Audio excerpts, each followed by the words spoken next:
Came up and asked quite appropriately, "Who the hell are you?" And I used to start all of my talks out with who I am, where I'm coming from, how I saw this information, and what my stance is on it. And I eventually reached a point, and I keep forgetting that I'm not in California anymore. I reached a point where people would say, "We already know who you are, tell us what you got to say." So I stopped doing that, but now I'm in Arizona, and I realize that whereas in California I'm very well known, here I may not be as well known. I was raised in a military family. My father was an Air Force pilot. He is a retired Air Force colonel at this moment. When I was a child, I heard stories about Foo Fighters and crash discs and things not of this world and strange sights up in the sky, and saw pictures that pilots took simply because I was the son of a pilot. Not because anybody was taking the time to show me. I just happened to be there when these things were discussed and when these pictures were shown and passed around, and usually was underfoot and eventually was kicked out and exiled to the back bedroom or the backyard. Eventually, though, I grew up and left home, went into the Air Force. I was assigned to the Strategic Air Command as an aircraft and missile hydraulic technician, which means that I worked on the hydraulics and the pneumatic systems, or high-pressure air systems, of aircraft and missiles for the Strategic Air Command. I worked on B-52 bombers, KC-135 aircraft, which is the same as a 707, only it's for refueling other aircraft and carries fuel instead of passengers. I worked on B-58 bombers. I worked on Minuteman missiles.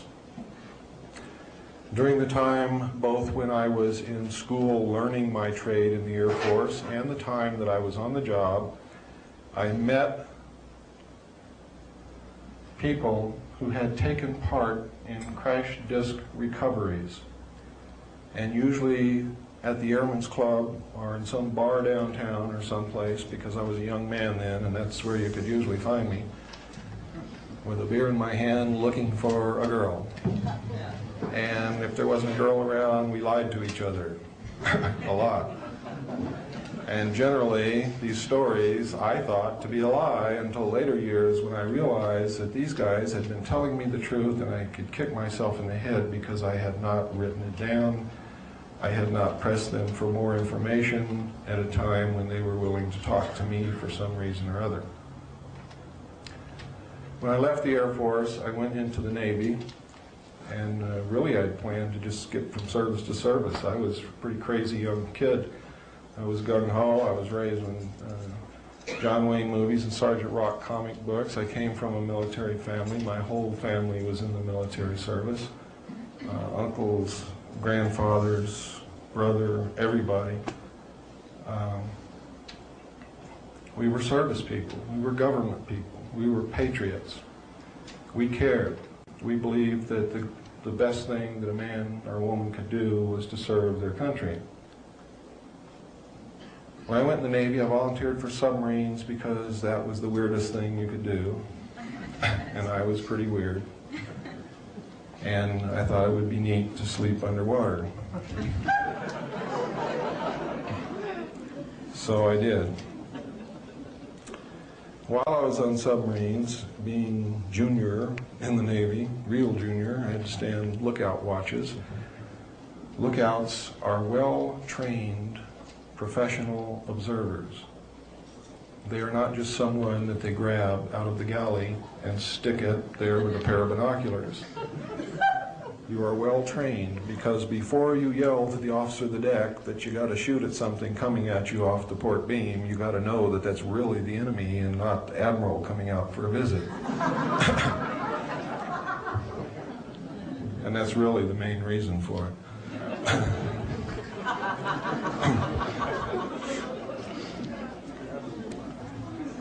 So we were trained observers. Now this is extremely important to me personally, because without this experience I probably would not have lent the importance that the later information that I was going to see, I probably would not have realized how important it was.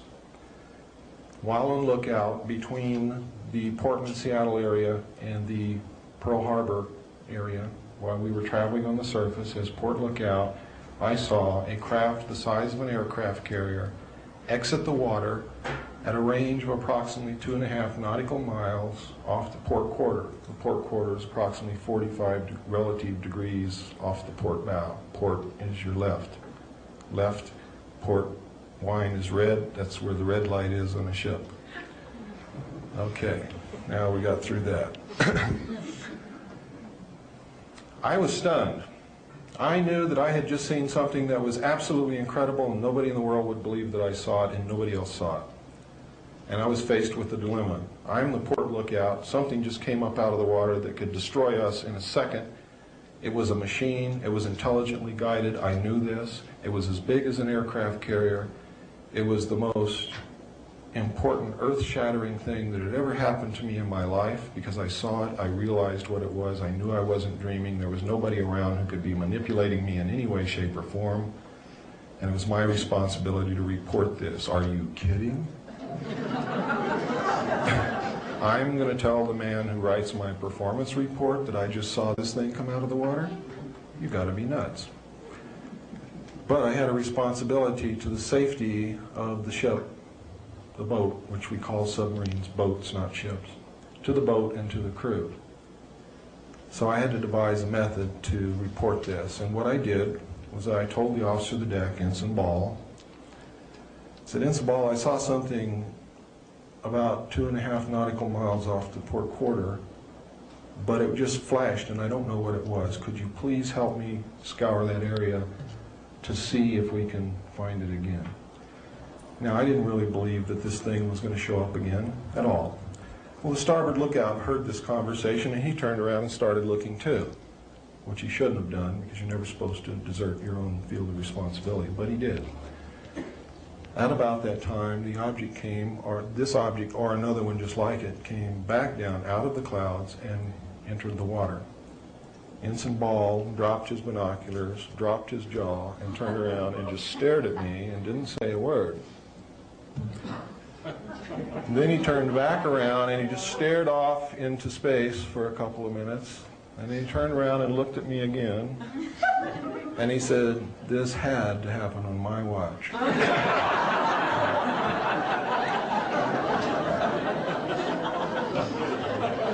He then called the captain to the bridge, which on any naval vessel means that there is an emergency in progress. You do not call the captain to the bridge unless there is an emergency situation, unless his presence is needed.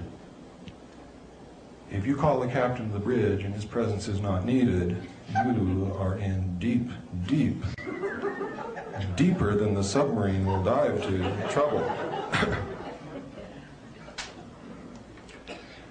And it's lucky they didn't have submarines in the old Navy when they killed people. Now, the captain came to the bridge, and so did the chief quartermaster, because it was his job to come to the bridge with the captain with a 35mm camera anytime anything like this happened. This event repeated itself several times over a 7 to 10 minute period, and we watched it. They would exit the water, go and disappear in the clouds, and then another ship, or the same ship, would re-enter the water. Eventually,